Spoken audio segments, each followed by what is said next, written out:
Senator Cadell. I might stay very similar to that portfolio here.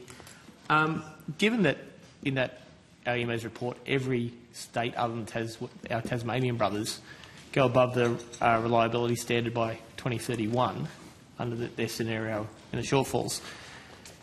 What we've seen Eraring extended for a couple of years at least since that report. Is there anything, and I think in a question I noticed in April, the department said it hasn't been asked for a brief on the extension. Are we looking at what the effect of extensions of current generators or do have on this? Has there been a report? Has the Minister asked for a report on the extension of Eraring, what this does for energy security and or emissions? So in terms of the energy security element of it, obviously the decision or the agreement to extend Eraring it's obviously an agreement between the New South Wales government and Origin. Commonwealth wasn't party to that agreement, but it's fairly readily calculable on the basis of what's been released publicly. 2 units of the Eraring power station continuing through for 2 additional years from August 2025 to August 2027, converting that considering what the megawatts are that are provided through that and then applying that to the reliability gaps that were in the ESU can give you a good sense of what contribution that agreement between the New South Wales Government and Origin will do to closing the reliability gaps in New South Wales. Right. My concern is the turbo lag between the cash investment and the generation. I think Western Sydney University and ANU have looked at the FID to commissioning things of average wind things. Last time I looked for a solar development, it's 41 months from FID to commissioning, and for wind it's 53 months under their scenarios. Not saying that's, I think in New South Wales it's even worse. It can vary by state on planning and all sorts of things. So if we're talking about this 2030 scenario and those things run true, we almost need a 4 to 5 year final investment decision to meet that criteria. That's a very hard thing to do when we are 5.5 years away from 2030 to get these things on the ground happening, isn't it? So I think, in response to Senator Sharma's question, the evidence given by my colleagues was we've set target generation dates and we will continue to set those as part of the tenders. And so the first one of those set for 2027. As the tenders roll through, those dates, of course, will continue to roll through because you're right. I mean, from concept through to generation, of course, you need to go through all the various steps to get a project up and running. But I think the evidence also went to the fact that those projects that are relatively well advanced, be it in approvals or whatever, access to long lead items, all the things that go towards getting you in a position to be able to generate, those projects will be assessed as being most meritorious, and those projects will be the ones that get the support. Because, I mean, as we've described before, the capacity investment scheme really is about accelerating and getting that capacity in prior to 2030.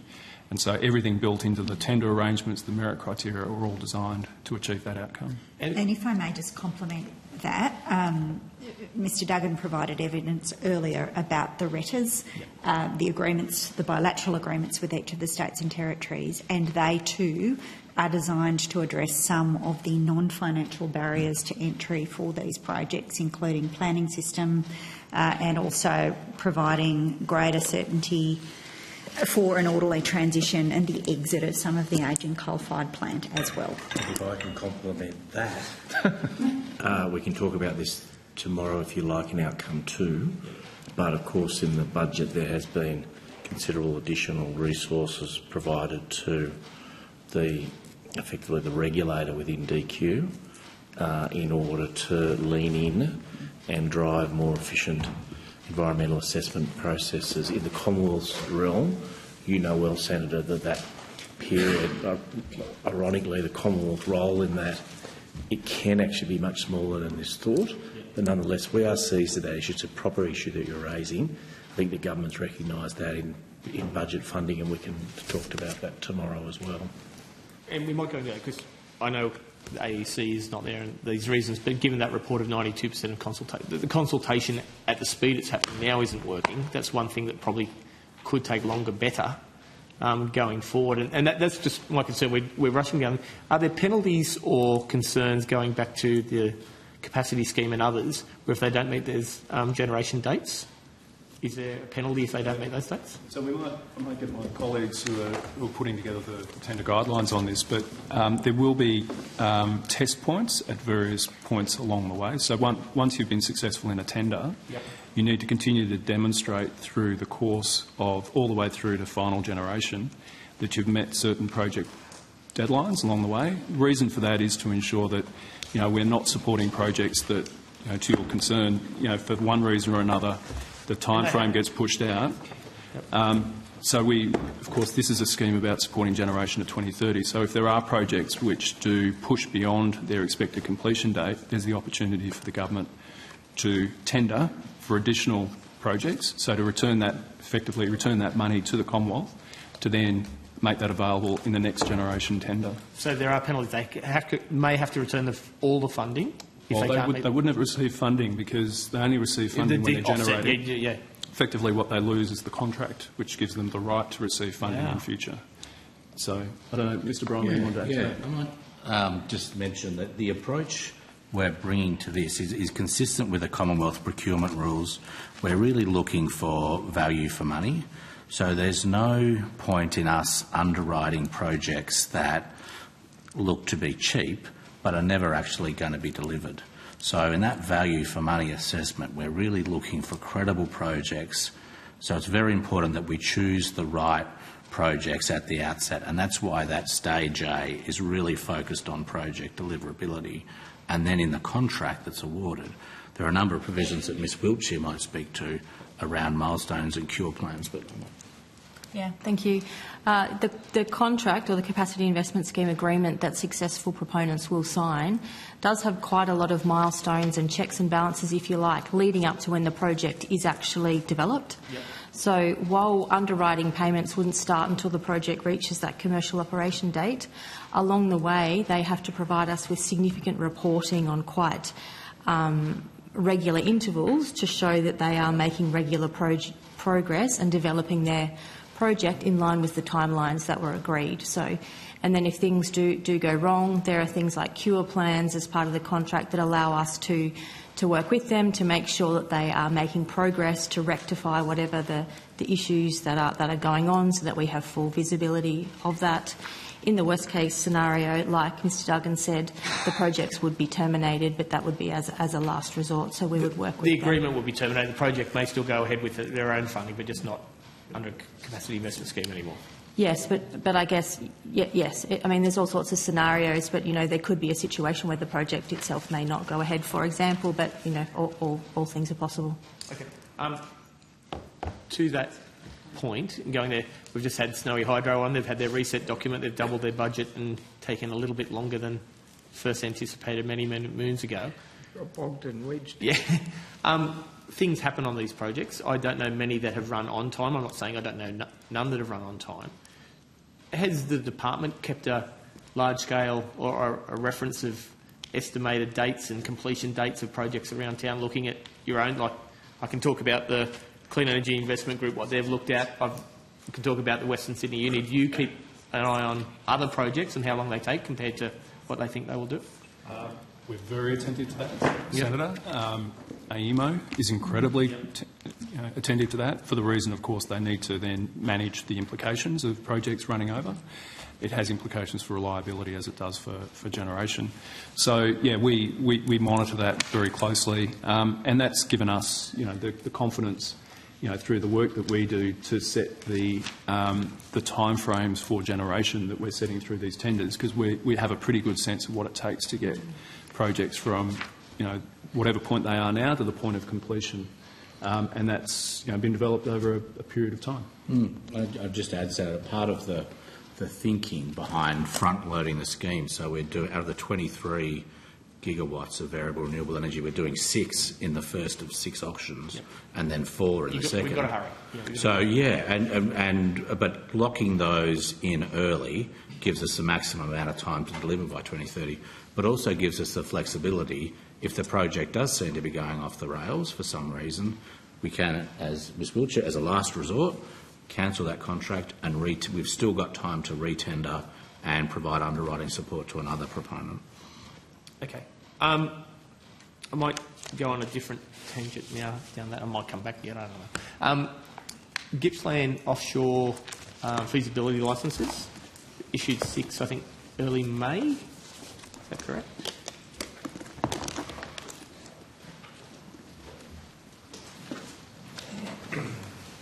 I'll have to move the...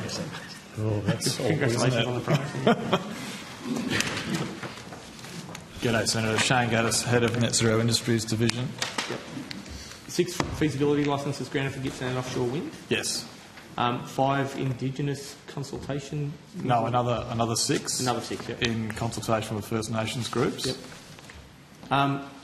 Is that... How many more can we expect? Are we looking at Illawarra? Are we looking at Hunter? Are they expected to be announced this year, this month, this... So we've done 3. We've finished consultation on 3 of the 6 priority areas. The other 3 have been declared. Yep. Feasibility licence processes have closed for the Hunter. Yep. So the Offshore Infrastructure Registrar is assessing those licences. So there'll be a number of licences to be granted there. So we'll have to go through the same process. So preliminary decision, consultation, final decision. Is there an expected timeframe on that? That's subject to the Minister's Right, okay. timeframes. Southern Ocean is also open for feasibility licences. It closes in July. Similar process there. The Minister will then make a decision to declare the final 3 areas. So Illawarra and then either Bunbury or Tasmania, and then they'll follow the same processes. Right, yeah.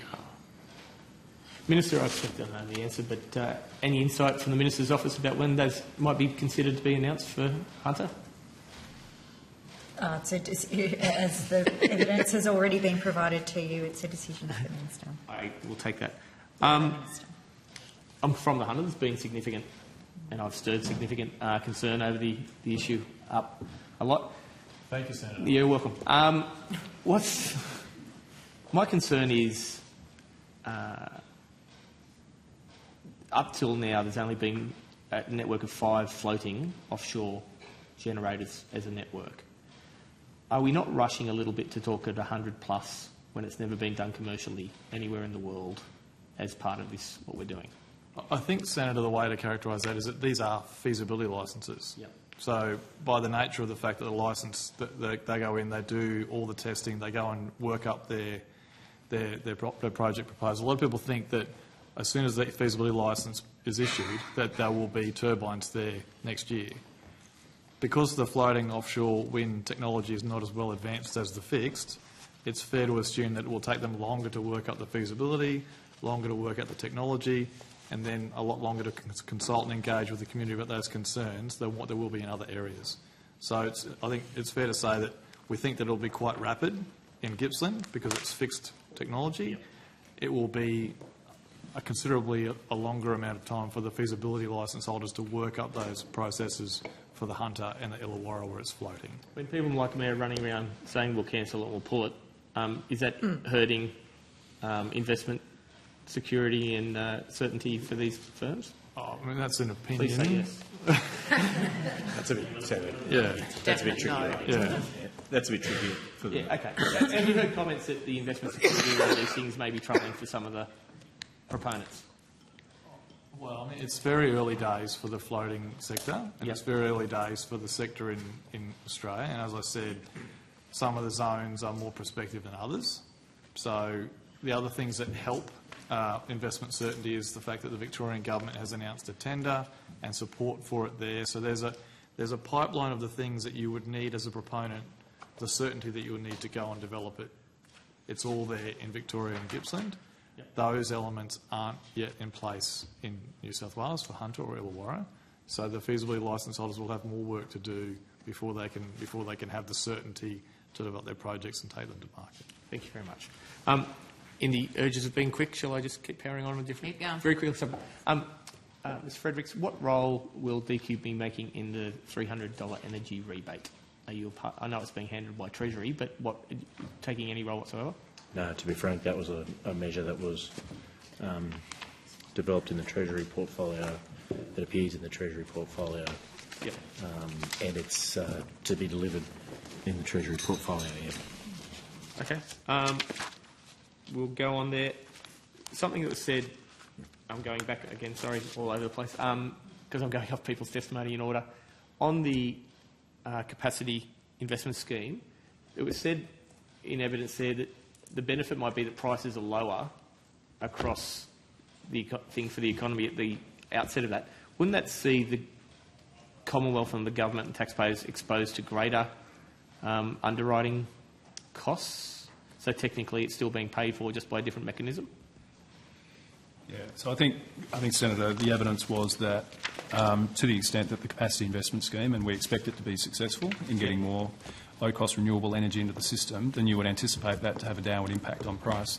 The implication of that, of course, is then the prospect then of getting to those bid floors, of course, increases. So on the one hand, yes, there's a fiscal cost, but a fiscal cost at a time where households and businesses are benefiting from lower electricity So it would be a prices. subsidy paid by the taxpayer instead of the customer, basically.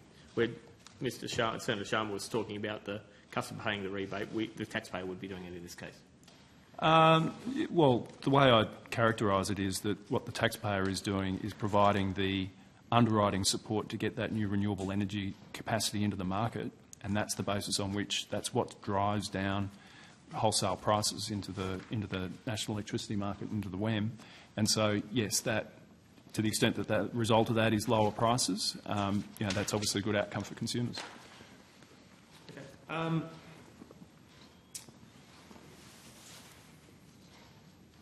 I think it'll come in tomorrow. I won't go into the thing. Was your department or the government asked to help contribute to keeping Eraring open? So, Senator, as I mentioned earlier, we weren't privy and not part of the contract negotiations between New South Wales and Origin. I understand that, but did the New South Wales government, not included in the contract, ask you at all to be involved in any? Did they kick the tires and see if there was any chance of help? Not to my knowledge, Senator. Okay. Yep. Chair, that's some very good news. Okay.